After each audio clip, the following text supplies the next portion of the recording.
Welcome to the Pulse of East Providence with Mayor Bob DaSilva. Our administration put together this show as a means to communicate with our residents and our community about some of the great things happening in our city.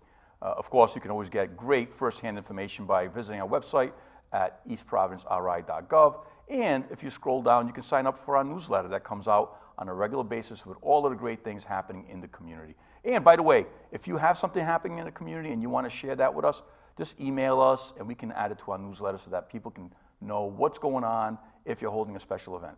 With me today is a special guest. We've got today, and I'm honored to be sitting here today, with one of our finest firefighters. His name is Captain Potvin. Captain Potvin is in charge of the EMS, and he's also one of our EMA directors. Captain Potvin, welcome to the show. Thank you, Mayor. It's a pleasure to be here with you today. Now, Captain, I've had the pleasure of getting to know you over the last four and a half years. We've worked very closely together during the pandemic. Why don't you start off by telling the people, telling the community how you became involved in becoming a firefighter? How did that all happen for you? Absolutely. So I've been in the fire service for 31 years, or just about 31 years, and I actually started as a volunteer in Coventry. And it was kind of a twofold thing. I was a Cub Scout, and our Cub Scout pack used to meet at the fire station. And the chief at the time, he would come in at night and he'd ask us if we wanted to join. And, I had no interest. I always wanted to be an electrician. And shortly thereafter, my father became ill, and he had a sudden cardiac arrest and unfortunately passed away. And through that, I decided I wanted to try and, become a firefighter and become an EMT to try and help others, to maybe not face that same fate.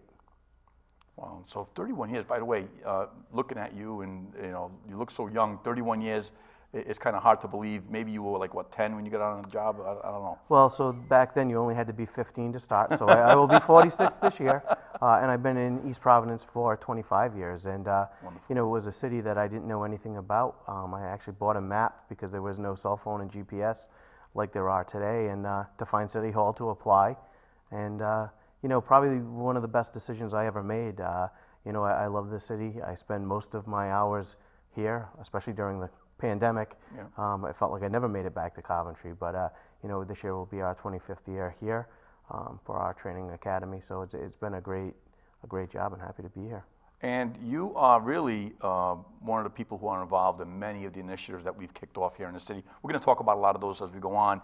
But, in addition to being a captain on the fire department who is responsible for the EMS, I know that you have a role regarding EMS, emergency medical services, at the state level too. Can you explain that? Absolutely. So there is a statewide ambulance service coordinating advisory board that I've been appointed by the governor for the past, I think, 11 years, and I've been the chairperson for the past 6.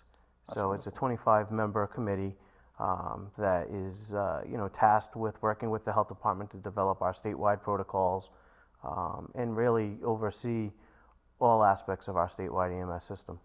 And then, for those people who may not be familiar, EMS, emergency medical services, when you call 911 and you're looking for help because there's a medical situation happening at your home, the first people that you're calling are our members on the fire department. And all of our engines, which I learned this, and I'm very proud of the fact that we have this here in East Providence, all of our engines are certified rescues. Can you explain that? Yeah, absolutely. So I do feel like we're a unique department and a unique city in that circumstance, because all of our fire engines and also our ladder trucks are all licensed at the advanced cardiac level. So they have all of the same medications that our transporting ambulances have, and also the same heart monitor, and pretty much the same equipment with the exception of the stretcher. That's fantastic.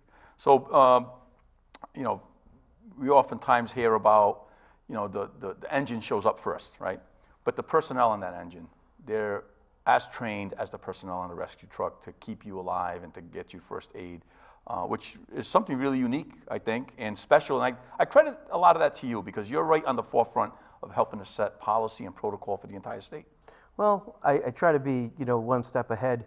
There's a lot of new initiatives, and, the main goal is to save more lives and to give people not only their life back, but also to make sure that they live a disability-free life. So, always trying to find what's the next thing that we can be doing to make sure that happens. And along with that, I mean, we looked at the numbers during the last negotiation with the unions, and we were able to bring in a fourth rescue Monday through Friday, 9 to 5, to serve our community. So now we operate with 3 rescues full-time, and then you have a fourth rescue that operates Monday through Friday, which is, I think, was a good remedy, and hopefully we can find the funding to add more rescue time in the future. Absolutely. So tell me about, you're also our EMA Deputy Director. Tell me about that. Yeah, so when we transitioned to a mayoral form of government, the EMA Director used to be the city manager, and then that transitioned to the fire chief. And then obviously the fire chief has got a lot of duties responsible to him, so he assigned 2 deputy EMA directors, Chief Carey and myself.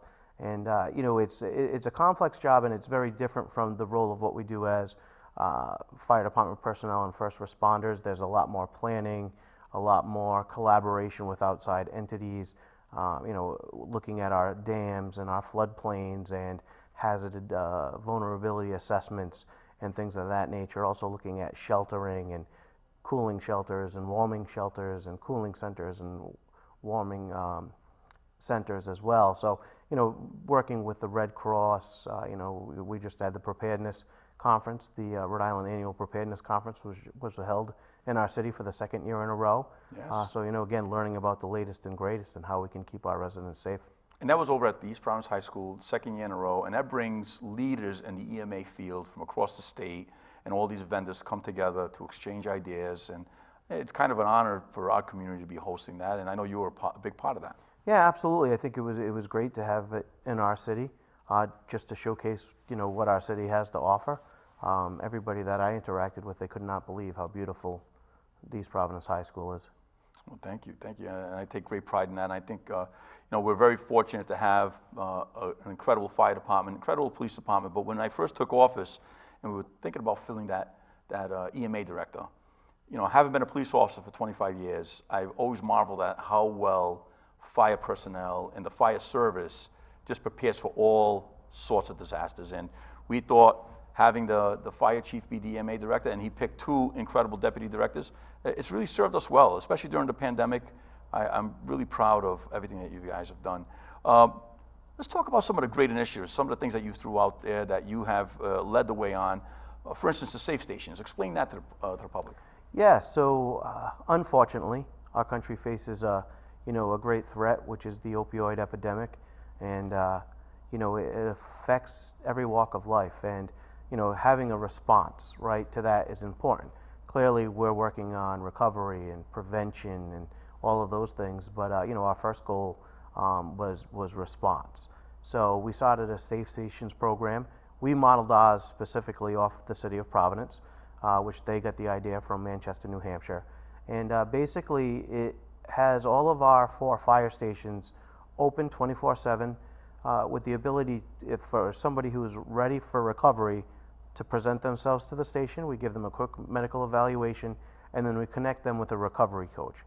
So rather than putting them in the rescue and bringing them to the hospital, we bring them, or we connect them with a recovery coach who then meets them at the station and gets them to the help that they need. And I think it's so important to really put that out there again, because I know we did a big PR when we first launched this a few years back. We launched it. We did a lot of PR on it, but it's important to remind the residents that if you have or yourself or a loved one who is dealing with opioid addiction and they're really looking for a place to get help, the first place you can turn to is our fire stations, and we have personnel who are trained, and we'll get you in touch with a recovery coach to get you to where you want to be, which is dealing with what is really an illness. Right.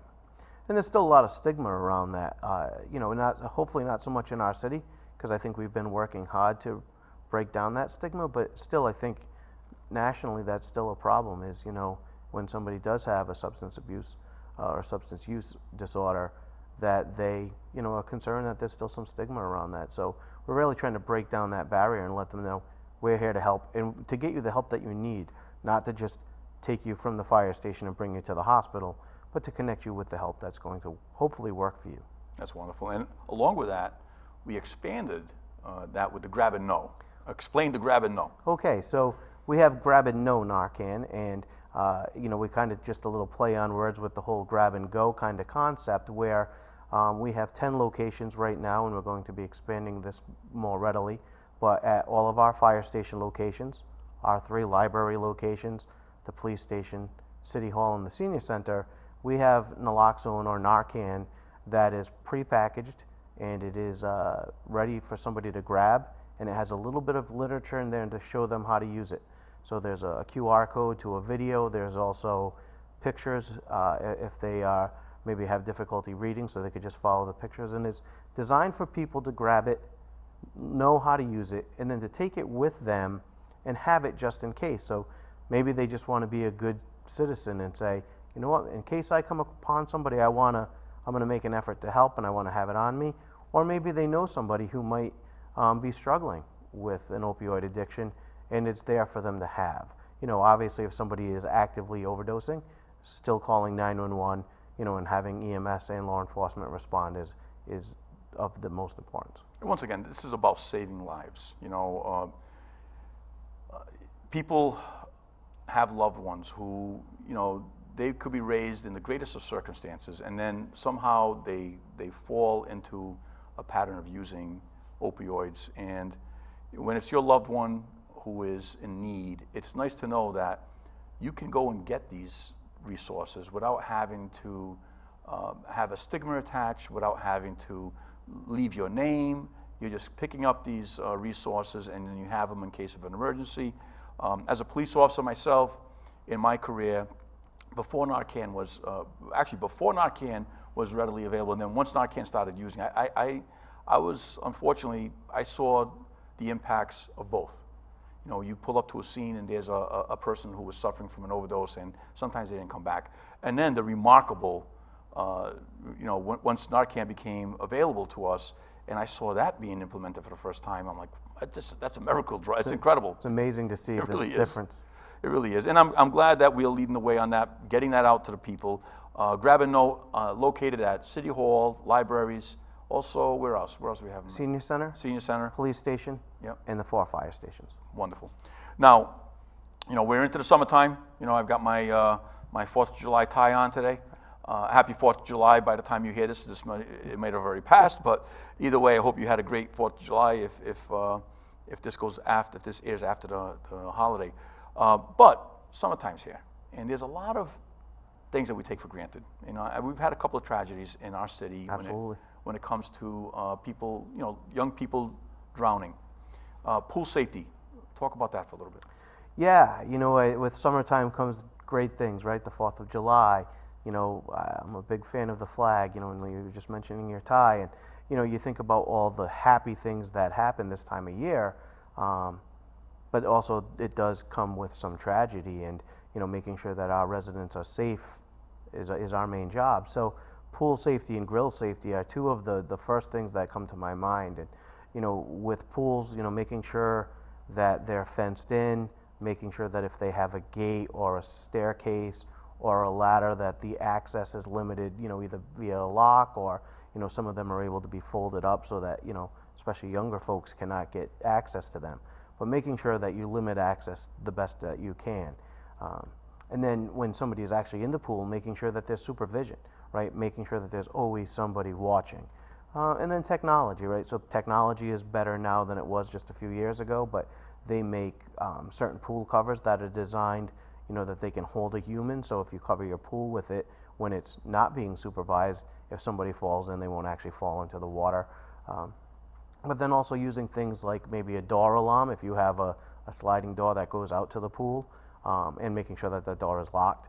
And then also maybe pool alarms. So they have things that they notice the disturbance in the water, so if somebody falls in, it will sound an alarm.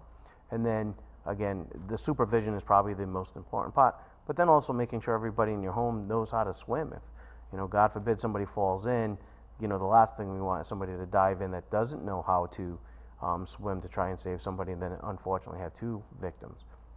And then diving, I think, is probably the last thing. And, sometimes in our city, we have folks that dive into a pool and then they wind up paralyzed because they hit their head on the bottom. So, again, there's a lot of fun to be had, but, you also have to use some caution because sadly in our profession, we do see the repercussions of those, of those events. And I know that in recent history, we had a terrible tragedy where a young child drowned in I think it was a decorative koi pond or some type of a small pond. Even those type of things can become dangerous because, a 3-year-old toddler trips in and falls into a koi pond, and it could be a tragedy. That we had that happen here, and it's very sad for the family and for everybody involved. Not only for the family, but for the first responders who have to go there and see that. So, grilling safety is important, but also fire pit safety. Can you talk about that? Yeah, so grilling and fire pits, they're both a lot of fun. But again, there are many injuries, nationally and within our city that occur annually because of both. And I think nationally the statistic with grills is there's about 20,000 fires that are started, and those are just the ones that are reported, and roughly 11,000 fires and 20,000 injuries per year. And most of those injuries, revolve around thermal burns, but again, super important. So, just being mindful of the surroundings, never grill inside, which seems like common sense, but, you're having a big cookout, the family's there, and you're like, you know what, I'll just bring this inside the garage, and then obviously carbon monoxide is a concern, as well as the fact that you could start the house on fire. And, pretty much every year I would say we have at least 1 or 2 fires that are caused directly due to grilling during the summer. And July happens to be the prime season for that. So statistically, it's the highest month with grill-related fires and also grill-related injuries. And the same thing holds true with fire pits. But here's an interesting thing. I've seen a couple of incidents that have happened here and nationally. A lot of times it's when people use charcoal, right? They dispose of the charcoal and they put it somewhere next to the house, and before you know it, it reignites and the house is catching on fire. Absolutely. So, making sure that you pay attention to your disposal technique, whether it's a, wood stove in the winter or charcoal or fire pit ashes in the summer, making sure that you dispose of them in a metal container, not throw them in a plastic garbage bag or into a plastic garbage can, and making sure that they're sufficiently cool before you put them in there. Yes. Now, as summer heats up, we've seen periods of heat waves that will hit us. We've had that in the past, and then we open up the cooling centers.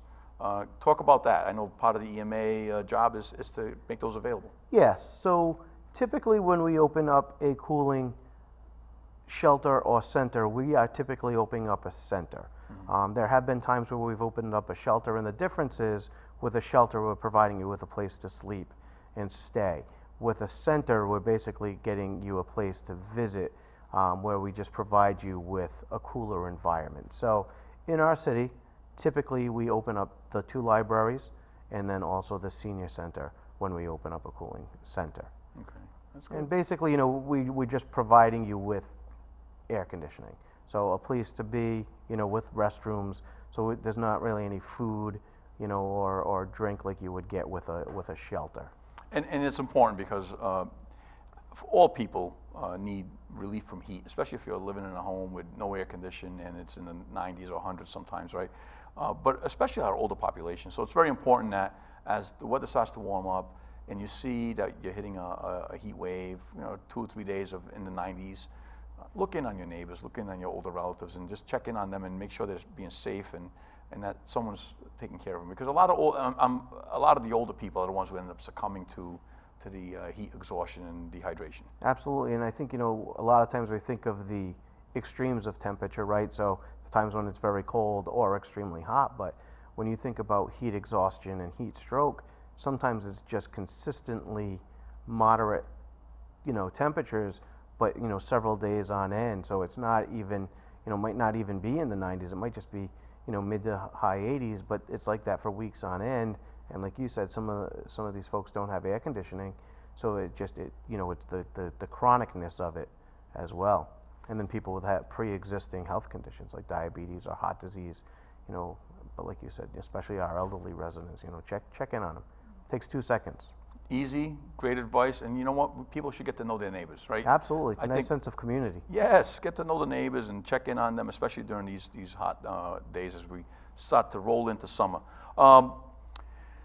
Now, rescue, we talked about that. tell the community how many pieces of equipment are protecting our community on a daily basis. People may not realize it because we are a very long geographic city, right? We go all the way from Rumford, all the way down to Riverside.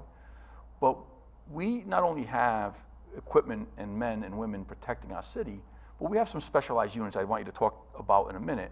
But tell the community first, what do we have? What are the taxpayers paying for when they sit at home, comfortable, relaxing, knowing that they're being protected by the men and women of the East Providence Fire Department? Absolutely, and it's a subject I love to speak about because not just for the fact that I work there, but I really do feel like we have one of the best fire departments in the state, if not in the country. But we are protected by 5 engine companies, so that's what everybody would say is a fire truck. And then we have 2 ladder trucks, so one in Riverside and one in Rumford. And then Monday through Friday, we have the 4th Rescue, which is in Rumford. And then 24/7, 365, we have a rescue at Broadway, Kent Heights, and Riverside. And then also a shift commander or the battalion chief, so they're in charge of the city. Wonderful, wonderful. And I know I'm very proud of the fact that East Providence also is home to the Heavy Rescue Task Force. Can you explain that? Absolutely. So we have a couple of regional teams here in our city. So we are a regional technical rescue team. So we were granted that status by the state, and we have highly trained personnel that are trained in rope rescue, confined space rescue, trench rescue, vehicle and machinery extrication, with a lot of specialized equipment. We were recently granted a vehicle, Heavy Rescue 1, from Rhode Island Emergency Management Agency. So that runs out of our Kent Heights Station, Station 4. And we're also a regional hazmat team. So we have responded all over the state as one of the state's regional hazmat teams. And I believe our hazmat team right now has 20 members that are trained at the technician level. Which is wonderful, because I always think, the more training you can provide the men and women of any division, it gives them greater job satisfaction, also gives them greater skills that they can help to keep us safe. We also have a Marine unit, right? We do. We also have a Marine unit that operates out of Bold Point. So we are, the task force keeps growing, but I forgot how many. Initially it was 4 communities, but we also have members that are trained specifically to operate that vessel. And I know that we have in the past responded. If there's a crisis or something happening out in the bay, we're ready to respond to that, which is wonderful. Talk about the importance of CPR training and education. Absolutely. So one of the most profound places where somebody can make the difference that might not be an EMT, a paramedic, a nurse, a doctor, is lay rescuer CPR.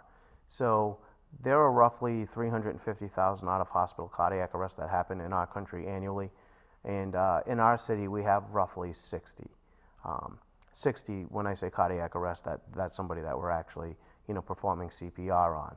And time matters. So for every minute that somebody is in cardiac arrest and they don't receive CPR, their chances of survival decrease by 10%. So certainly the quicker somebody can perform chest compressions, and that would be the recommendation, is hands only or compression only CPR, which is somebody that you cannot wake up and it doesn't look like they're breathing. You're going to push fast and hard in the center of their chest until help arrives and bring an AED to their side. And an AED is an automated external defibrillator. And luckily in our city we have 100 AEDs right now placed for public access. Wow. Which I'm very proud of. And we've just recently geolocated all of those, so they're tied into our state 911 system. So if you call 911, they can tell you where the closest AED is. That is fantastic. I had no idea. I'm learning something new here today with everybody in our community. That's fantastic. I think AEDs are super simple to use. The machine itself tells you what to do. So it's great that we have those available. Now, it's important to also share with the public that, and you're part of the team that sets the protocol, a rescue or an engine responds to a person having cardiac arrest. What is the normal procedure? Because I think some people may become confused when they see, hey, how come they're spending so much time on scene? Explain that. Absolutely. So Rhode Island was one of the first states to adopt this, certainly not the first state, but where we stay on scene for a minimum of half an hour. So we will not move a person that's in cardiac arrest for a half hour. So we'll stay there and work on them because evidence shows that unless you get them breathing and their pulse back in the field, their chances of survival, and being neurologically intact decreases significantly. So, if you were to witness this, certainly a little bit traumatic to see. However, you'll see that there are many things that are happening all at the same time. So CPR, placement of an advanced airway, medication administration, defibrillation, amongst many other things. But in a moving vehicle, you can't treat the person effectively. So staying there and trying to get their pulses restored is our number one goal. And I'm glad we were able to touch on that because I think it's important for people to understand that these protocols are set in place because it's going to offer the greatest survivability to the patient. And I got to tell you, as a former police officer, when we used to pull up on these scenes, nothing made me feel better than when the rescue pulled up and the fire personnel pulled up, because I knew here's these trained professionals who are going to be able to help this person. As a police officer, you have limited first aid training. We don't have the amount of training that you have, but it always made me feel good. And even today, as a parent, I've had to call a rescue, and when East Providence fire shows up, you always feel like, we're in good hands. Our family members are in good hands, so it makes me feel great.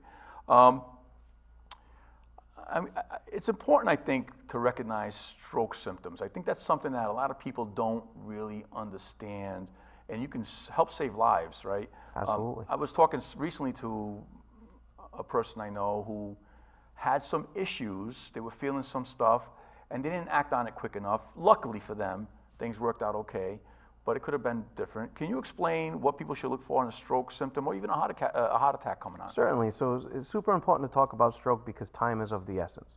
For every minute somebody's suffering a stroke, they lose 1.9 million brain cells. So clearly acting fast is appropriate. The other thing is, sometimes the signs are subtle or people have denial. So, we need to make sure that we get them to the hospital, and not the closest hospital, to the most appropriate hospital to get them the treatment they need.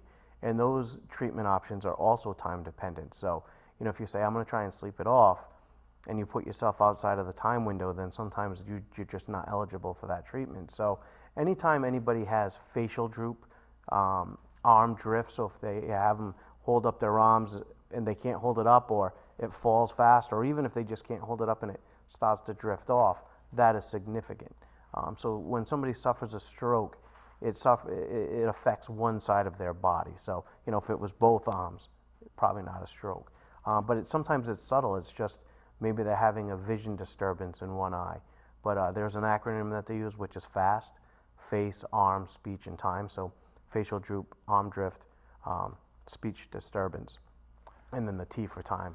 Well, I'll tell you, speaking of time, I think we're almost out of time, and I want to thank you for sharing your knowledge with our community.